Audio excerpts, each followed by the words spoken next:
Michael, it's not often that South Africa is associated with royalty, and even if it's by marriage, and even if it's by the fact that she's been very kind and generous, nice to have Princess Charlene associated with the race day on Saturday, being the special charitable day that it is, and it looks like your emergency sector is very likely to get into race number 1.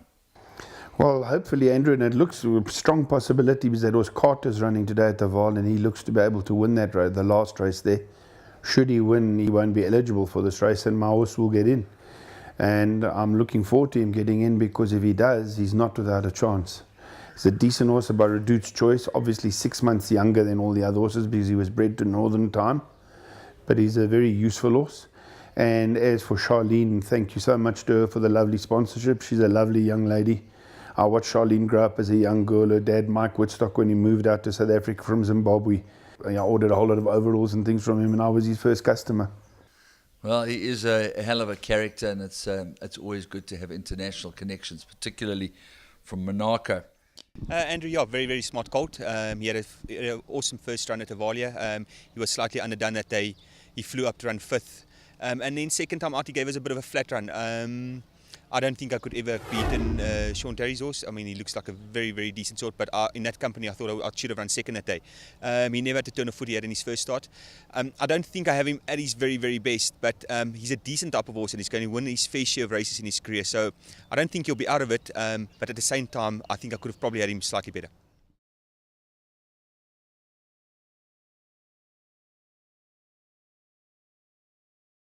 Another interesting runner, particularly a horse that you don't want to talk about if you've had a couple to drink, Confabulate, with the young Gavin Larena, the cousin, aboard. Yeah, and a very honest horse.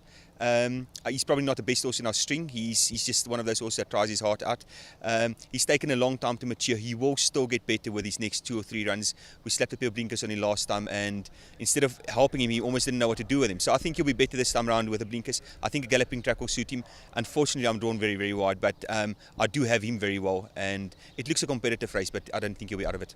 So you're hoping for a good pace, because on the stand-side track you do have a chance. I think from a draw, if there's a good pace and we can get him switched off a little bit further back, it'll suit us.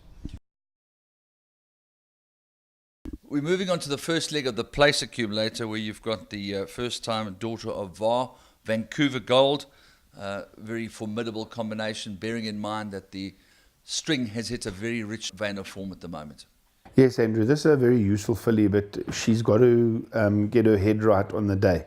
We were taking her to the Vaal one a couple of months ago, and we really thought it would be a pay that day.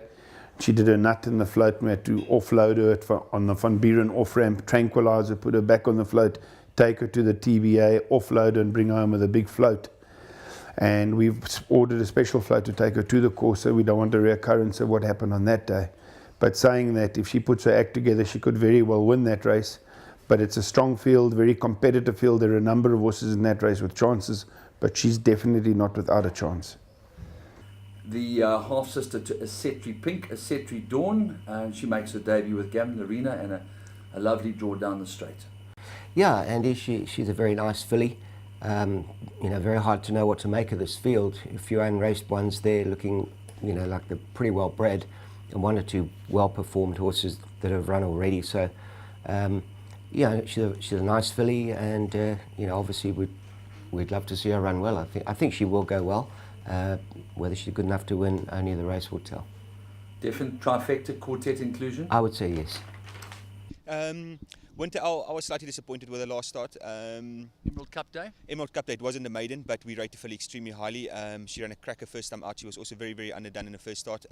Obviously, we never went to the grass because she's a very, very big, strong filly. She probably weighs about 520 kilograms. I couldn't run on the firm going during winter, so we opted to go with the sand.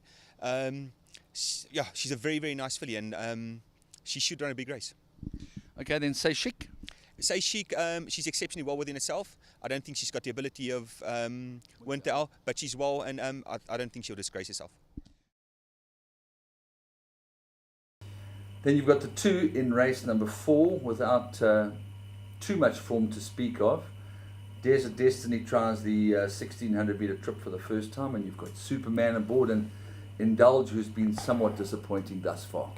Well, Indulge has been an embarrassment thus far, but we're going to put some blinkers on her, and she works very well at home, much better than a maiden, and yet it's almost like she's scared or whatever, I don't know, but nothing wrong with her that we can see physically. Stick some blinkers on her and just hope that she does something. She is very much better than that form though. I mean, she's galloped with some winners already and looked like she would be quite useful at one stage. So one that I'm hoping to see a bit of improvement from. Similarly, Desert Destiny, she's done some very nice work at home. The mile will be much more up her alley, and you know, I'm not going to waste Anton's time putting him on a filly that I don't think is any good. I quite like her. I think she's a definite inclusion. Disappointed her slightly last time. I thought that when I put her over 1800, she's going to love the extra trip. She did over-race it, but there was absolutely no pace that day. That didn't suit her. Her first couple of runs, they went quite quick, and she came from way off the pace to run on. Once again, we need a pace. I've got a decent draw for a change because this filly can't get a draw. I don't think it's an overly strong field, and she must have a big chance. Then on to race number 5 at Pinnacle Stakes, a very high quality field. There's some cracking fillies in this race, not least of all the Group 1 winner Athena, and then you've got a Cetri Pink, the Fillies Guineas winner, with the stable companion Chique to back her up. Yeah, you know, I was looking for what I thought might be a nice easy race just to fill in the time between now and the Ipitombi Challenge, and just give her a run to keep her going. But I mean, we found a feature race field in a Pinnacle Plate here, so she's very well, and you know, I think her form basically speaks for itself. I like to think she'll have a fair chance here. Well drawn, Gavin up. I think she would go well. You know, those 3 fillies have competed against each other for a very, very long time now. Athena always seems to get the better of them. If you look at the conditions of the race, I should be getting about 2.5 kilos from Athena, which I'm not. So it makes Athena probably the right horse in the field. And a Cetri Pink has beaten me more than I've beaten her. But our filly's drawn 4. She was drawn last year in the Ready to Run Cup. She's exceptionally well. If they go a good clip, it's third run after a rest. The last run she needed a little bit of second run after love. It will be a good race. Cherry ripe. Yeah.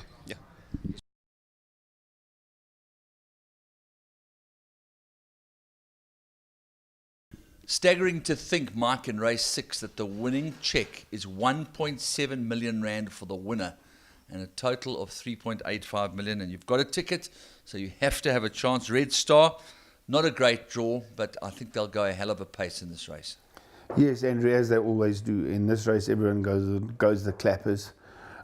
She's more, in my opinion, I think she's an optimistic entry, but one has to accept and take your chances because you've got a ticket, you've got a chance. I think a very competitive field there. Any one of 4, 5, 6 horses who could win this race. You've won this race before, and you've got Chili Chocolate, and of course you've got Silver Class, and you must be very excited about the prospects. Yeah, Andrew, I think we've got 2 very smart fillies in there. I think it's a competitive race. Chili Chocolate, yeah, she's not the biggest filly. She's fairly small, but she's got a huge heart. She tries extremely hard whenever she comes to the track. I'm not sure if she's in a class of my other filly, Silver Class, but you know she's going to try hard out on the day, and she's going to give a good account of herself. Silver Class, I think we have an exceptionally well. I think she's probably, of all my runners on a day, we have her at her very best. I think the stands-out track was suited. We put her under the bend last time just so she could see the turn. She's well. I think she's got a good chance. Okay, so far today you've had 2 horses, number 14. Now you've got number 13, Brooks Club, drawn 15 in what has to be one of the most vintage renewals of the Charity Mile. It's an absolutely star-studded field. I don't know how you see it, Mike. Absolutely, Andrew. Another one where I've got my horse in that race. If you haven't got a ticket, you haven't got a chance. But there are some really special horses there, I think, that are going to achieve great things through the season, being prepped for bigger races to come. Hopefully that they're not quite right on the day and we might just be in with a shot. But I think it's going to be a nice race to be watching on the day. One just has to hope it is our turn and we can be the surprise package on the day. Then you've got an extremely busy race where you will be stretched to the limit with all your resources to get these horses saddled in time. We've gone through this at long range, but now that the gong is about to strike, what's the assessment from your yard? Well, my opinion hasn't really changed, except perhaps a little bit with Louis the King. He's done 2 very, very nice grass gallops. and his final workout was very, you know, it was encouraging. So he's more ready than what I thought. And you know, if anybody's thinking, we are obviously treating it as a warm-up for the Summer Cup, but he's definitely fit enough to compete well. So I think with him now, it's down more to just luck in the running from you know, that horrible draw. But he's very well. I've been very happy with all of them. Tellina is much more forward than he was this time last year. Real character, does his own thing. He does, and he's a good horse on his day, you know, and this is obviously his favourite track. Rake's Chestnut come on very, very nicely. Lockheed, couldn't ask for better. He's really bright, breezy, sound, one draw, you know, he's got a lot in his favour. Francie Harold's going to ride him now. He actually had a ride on him this morning, and I think he got to know him, all about him in one little workout. So at the end of the day, it's just hard work that has won the day for Francie Harold, because he really is a blooming hard worker. He is, and you know, Francie always pops past the ring, takes a few if he's got time, so he's a likeable character, and it's nice actually to be able to give him a really worthwhile ride, and I think he is.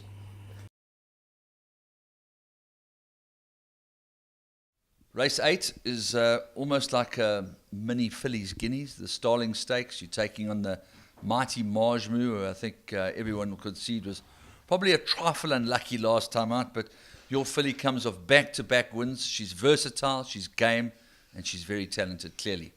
Yes, Andrew, obviously, you know, Majmu is a top-class filly. I've had a few cracks at her, and she's put my filly in her place properly on every occasion. But saying that, this filly of mine has strengthened up tremendously in the last 4 to 5 months. And I've always maintained that this filly needs a jockey that will sit and give her a chance, instead of her letting use that blistering pace early on and then bottoming out in the end of the race. And in her last 2 starts, Pierre Stradum come from off the pace and she won with consummate ease. And the other time, Washong just opted to sit off them, and he was playing games with the field. He never ever pulled a stick on her. And I asked him, I said, sure, if that was a close one. He said, no, there was a lot of horse underneath me, and I didn't need to pull my stick to beat those horses today. And on the strength of what Washong said that day, I think she's in with a shot, but one would be foolish to just ignore Majmu. Let's hope it's an off day for Majmu, and we're on song, and we could very well be the horse to bring home the spoils. Michael de Kock has a strong hand in that race. There's a number of other horses in the race that are not without chances. And I'm sure there are other trainers that feel that their horses have undeniable chances. Tyrone Zaki, especially with that horse Pennington Sands, who was wearing me down at the finish the other day. But we did have a bit in hand at the finish, and Washong was kidding to them in the death.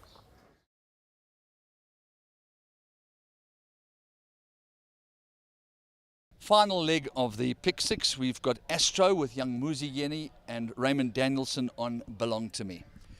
Two very, very smart 3-year-olds. But in saying that, this is probably the strongest greying beck I've seen for about 5 or 6 years. There's some very, very good horses in there. Mr. de Kock's run has only had 3 runs. He's a type of horse that's I think he's got a lot of improvement to make. The way he was running on at Greyville last time, I think the stand-side track will probably suit him down to the ground. He's and his yacht's come to very good form recently.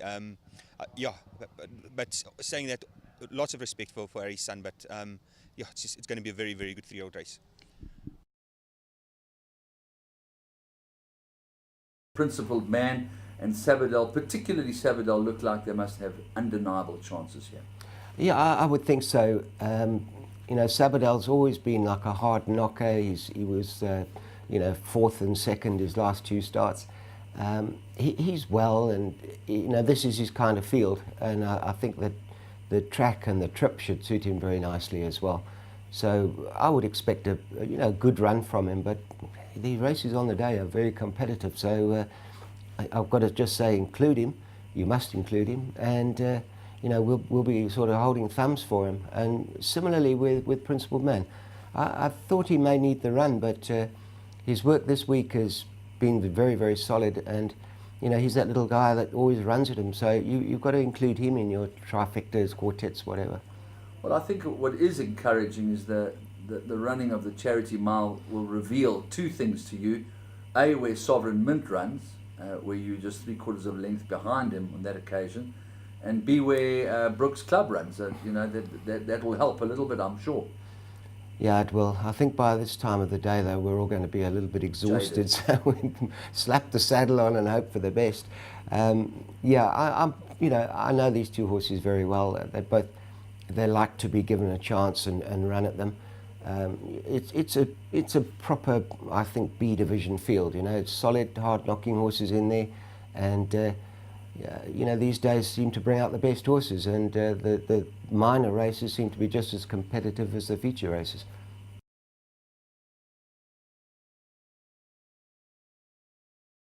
If anybody's in trouble, an opportunity for them to get out of it after this Son of Sail from Seattle, who of course is quite a boom sire, bearing in mind that he did miss a season. This horse, Sailabrate, was unbelievably impressive, and it was almost like stealing money when you looked at the price of the horse and the way he won. Andrew, I've always rated this horse. I've always said he's a decent horse. His first run he was way overweight, had a soft run. His next run back, he ran away with a jockey. And then we put him, opted to go right back to the 1,000. And the day in the 1,000, Ian Sturgeon ran across the field and carried the field in. And JP found himself in an awkward position. And when making a move, he made contact with the horse on 2 or 3 occasions, hitting it into just on its quarters, and which unbalanced this horse. And the horse who beat him that day, Zambezi River, missed the break and come from behind us to beat us. But had we got through when we should have, we might have been home and hosed by the time that horse came onto the picture. But the most amazing thing with this race is the handicappers. Zambezi River beats me at level weight, and I have to give him a kilo now when I meet him again. I know that we won in facile fashion when we won by 9.5 lengths. But the collateral form says that we should at least be level weights. Yes. And I'm giving him a kilo. But it's not to say that I don't think we could beat him. I know Sean Terry's horse was very, very impressive in his debut run. So he's the horse that we have to beat. And if you had to say to me, which is your best on the day, Michael, I would definitely have to say to you, Sailabrate, because I think he's a top horse. If you had to have a gun to your head, what's the value in your stable for the day? I think value-wise, probably Gasoline. It's stronger than normal MR72. He's a top horse that's going to improve a lot. I don't think he's going to be short in the betting, and therefore I never had him well when he won last time. I think he's improved from his last run to now, and I think each way bet on Gasoline, probably value-wise the best from us from today. The biggest enigma in your whole stable, Symbolic, might come and blow them all out. Symbolic, I'm going to put a pair of blinkers on him, and I've said it many times before. He's got tons of ability, and he's going to blow everybody away one day. Yeah.